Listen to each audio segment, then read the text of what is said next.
immature mother who was a little underconfident since I was a third daughter in law.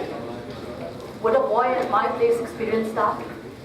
A few years into the life, every social gathering that I went to, I was complimented as, "Oh, so cute, pretty shoes, Doja." Would a boy at my place be complimented like that? A few years into the road, I decided to go to co-education. The first thing that my parents tell me is that there is a huge price tag attached to this decision. Price tag of my reputation. Price tag that I have to be on guard of not just my character, but also what others perceive of me, what they think of me. Would a boy be ever cautioned like that? No.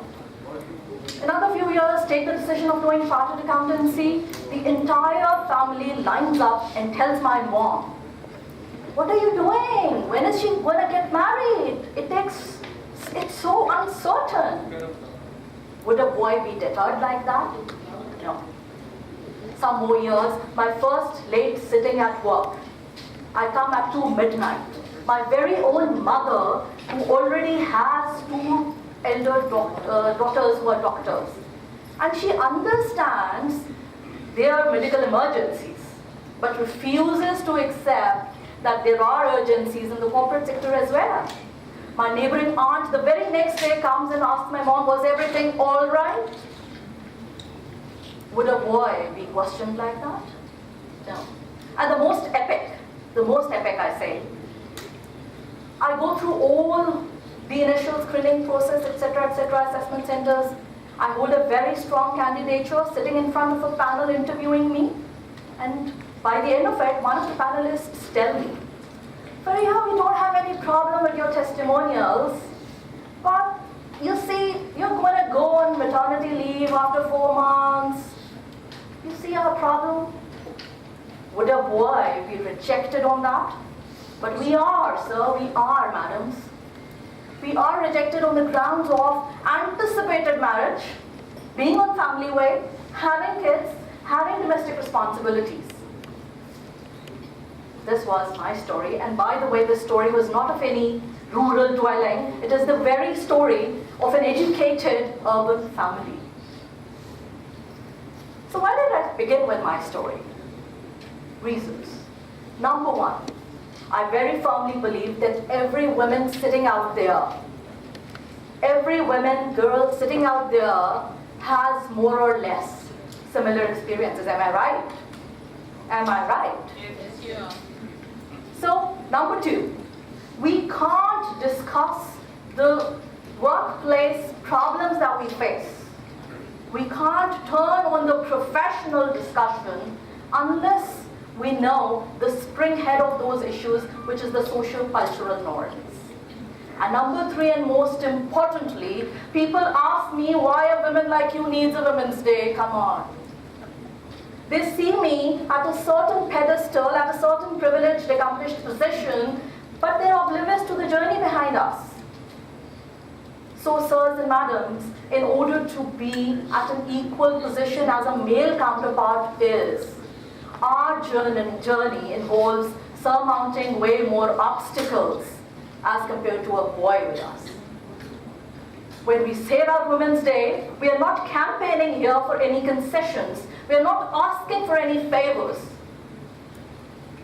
What we ask is to treat us at par. Treat us as individuals. It is actually, the ball falls back on the court of employers who decide why are they hiring women. When we are questioned that you are not serious, you're not committed, you need lesser hours, we have hired you for only to maintain discipline at firms since we can't control those young boys. Presence of girls ensures that they behave properly. So this is the mindset of employers. This is not what we are seeking for. So the event today wouldn't have been possible, I would like to introduce, without whom.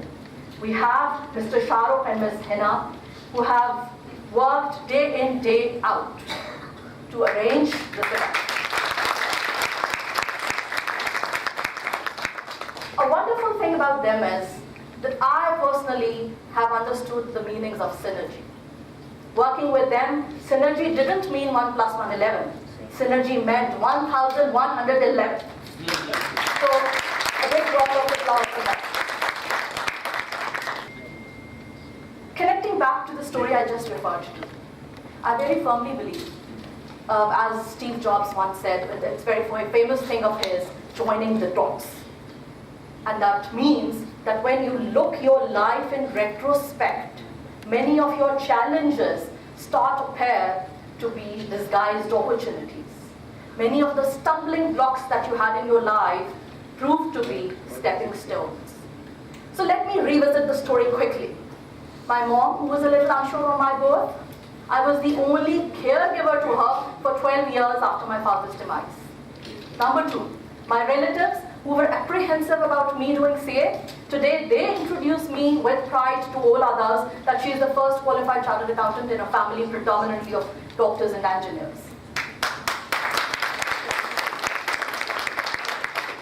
Thirdly, that neighboring aunt who had her eyebrows raised on me coming late, very interesting.